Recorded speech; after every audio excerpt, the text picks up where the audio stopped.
Ok. Então, dando continuidade à nossa resolução, se você não viu o vídeo anterior, clica no link aí em cima, você vai ter acesso à resolução das duas outras questões, tá?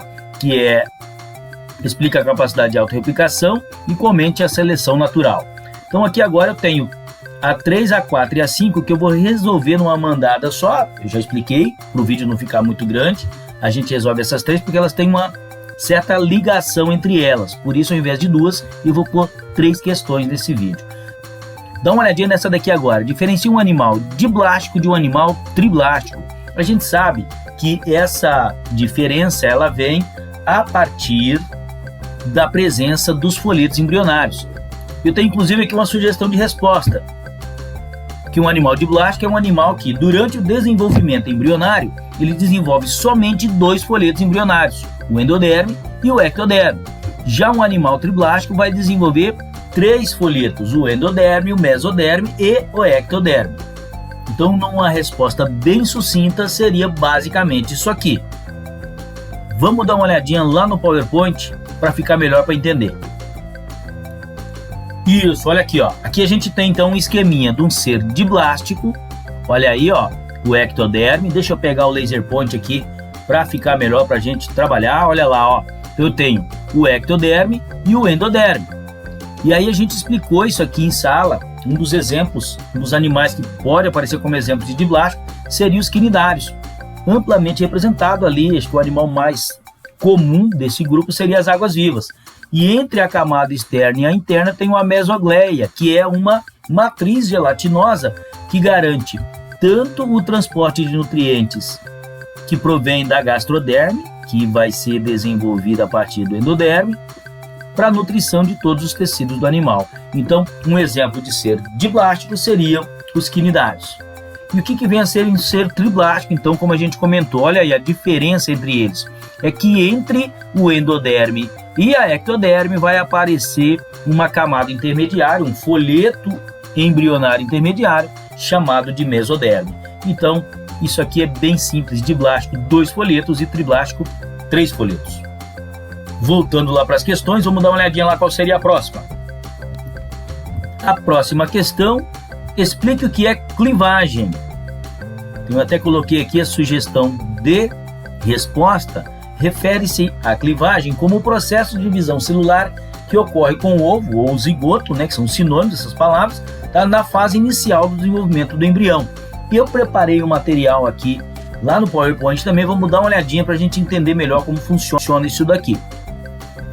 Então veja bem, vamos sugerir que essa célula aqui seja o ovo ou o zigoto. Como que é formado esse ovo ou zigoto, pessoal? Ele é formado a partir da junção do espermatozoide com o óvulo. Então, a partir do momento que se tem a fecundação, tem-se a formação do ovo ou zigoto. Considere, por exemplo, que você que está aí nos assistindo, você que já se inscreveu, você que já curtiu o vídeo, você que já visitou a loja do estudante, tenha surgido de uma única célula. Essa célula é chamada de ovo ou zigoto. Para gerar um indivíduo, um organismo, essa célula entra em divisões mitóticas. Então, uma célula vai gerar 2 células, essas 2 geram 4, 4 geram 8 e assim sucessivamente, correto? Até gerar um novo embrião. A partir daqui entraria ali diferentes etapas do desenvolvimento embrionário, vem a mórula, blástula, gástrula e outras que se seguem, mas que já daria uma aula separada só disso aí. Então, entender o que vem a ser a clivagem? A clivagem seria, então, essa divisão celular inicial logo após a fecundação. É essa divisão que justamente vai garantir a formação do embrião. Beleza, vamos lá para a terceira, então. Lembrando que é a terceira desse vídeo, né? Porque, na verdade, lá no exercício é a 5ª questão. Então, eu tenho aqui, ó. Diferencia um ser acelomado de um pseudocelomado e um ser celomado. Então, a sugestão de resposta é essa. Animais acelomados, eles não possuem cavidade celomática. Tá? Esses animais não apresentam distinção entre musculatura e conteúdo visceral. Eu mostrei também para vocês lá em sala, né, a questão da distribuição do intestino em uma planária, que é um plateuminto. Esses são seres acelomados. Logo depois dos plateumintos, que são os vermes chatos, a evolução nos presenteia com nemateumintos, que são os vermes cilíndricos. Então vamos entender como é que, na escala evolutiva, seres que tinham um corpo achatado, de repente ali dão origem, não dão origem, mas a evolução conduz para a formação de seres cilíndricos. Imagina que para sair do formato achatado para o formato cilíndrico, alguma coisa aconteceu dentro da estrutura do animal. Então começa a surgir uma cavidade que vai determinar a separação visceral da separação da musculatura.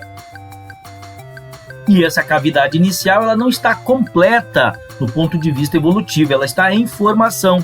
Então ela é como se fosse uma falsa cavidade.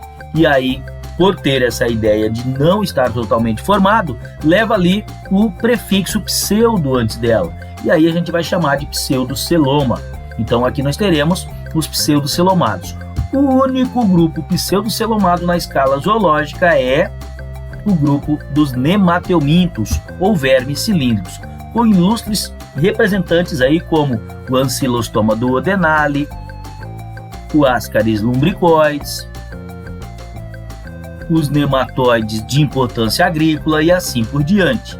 Logo depois nós teremos os celomados. Primeiro grupo e representante de celomados seriam os anelídeos, o grupo das minhocas, tá, gente? Então nesse caso aqui, os animais já teriam ali uma distinção, já teriam uma separação total, tá, da parte muscular e a parte visceral.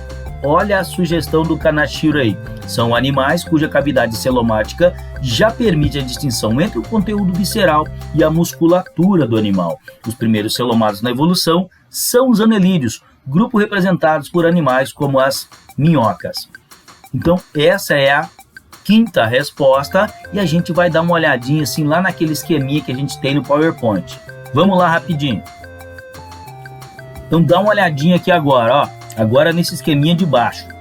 Traz ali a caneta, o laser point. Aqui, ó.